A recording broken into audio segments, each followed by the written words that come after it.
Hello guys, welcome to Nayak travel diaries again.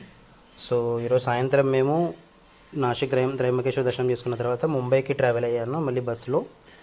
So evening అయిపోయింది. Bus నాకు ఎందుకంటే train ఉండే నైట్ సిఎస్ఎంటీ నుంచి ఛత్రపతి శివాజీ ముంబై టెర్మినస్ నుంచి. సో ఈవినింగ్ రీచ్ అయ్యేటప్పటికి అక్కడ మేము సిఎస్ఎంటీ మొత్తం స్టేషన్ చూసుకొని స్టేషన్ బయట విజువల్స్ ఇవి చాలా బాగా లైటింగ్ ఉంటుంది. ఈవినింగ్ వచ్చేటప్పటికి అక్కడ నుంచి ఇంకా కొద్ది టైం ఉండేసరికి మెరీన్ డ్రైవ్కి వెళ్ళాము. మెరీన్ డ్రైవ్కి వెళ్ళి అక్కడ బీచ్ సైడ్ కూర్చొని కొద్దిసేపు ఎంజాయ్ చేశాను. స్టిల్ అక్కడ నుంచి ఇంకా టైం ఉండేసరికి మేము గేట్వే ఆఫ్ ఇండియా కూడా వెళ్ళాను. తాజ్ హోటల్ చూసుకొని అవన్నీ చూసుకొని ఆ రోజు నైట్ నేను ట్రైన్ ఎక్కేసాను సిఎస్ఎంటీ నుంచి హైదరాబాద్కి.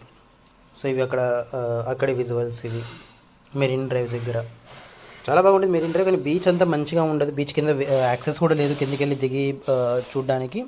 మేబీ జుహో చౌపాటి వేరే చోట్లలో ఉంటుందేమో, కానీ మెరీన్ డ్రైవ్ దగ్గర అయితే యాక్సెస్ అయితే లేదు. బీచ్ దగ్గర అన్ని స్టోన్స్ అవన్నీ ఉన్నాయి అక్కడ. సో బీచ్ వ్యూ అయితే ఎంజాయ్ చేశాను, కూర్చొని చాలా బాగా ఎంజాయ్ చేశాను. ప్లస్ అక్కడ నుంచి గేట్వే ఆఫ్ ఇండియా దగ్గరని జస్ట్ కాలిపిలి, ఇదిని కాలిపిలి అంటారు, ఇది ఎల్లో కలర్ ట్యాక్సీ ఉంది కదా, ఈ ట్యాక్సీ బుక్ చేసుకుని మనం వెళ్ళొచ్చు. రీజనబుల్ అనిపించింది నాకైతే ట్యాక్సీస్. ఇది ఫుల్ వ్యూ బీచ్ది మీరు చూసుకుంటే బ్యాక్గ్రౌండ్లో చూడండి ఎంత నీట్గా ఉందో. అటు సైడ్ అది బ్యాండ్రా అనుకుంటా, పెద్ద పెద్ద బిల్డింగ్సే ఉన్నాయి. నేను అటు సైడ్ వెళ్ళలేదు కానీ బ్యాండ్రా అనుకుంటున్నా. మీకు తెలుసుంటే కమెంట్ చేయండి. بشینم سر راهی با امید نگاهی، بشینم سر راهی با امید نگاهی،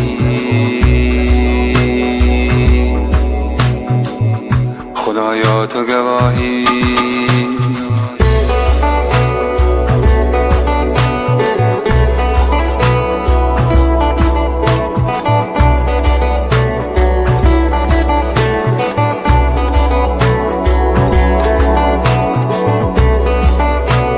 بشینم سر راهی با امید نگاهی، بشینم سر راهی با امید نگاهی.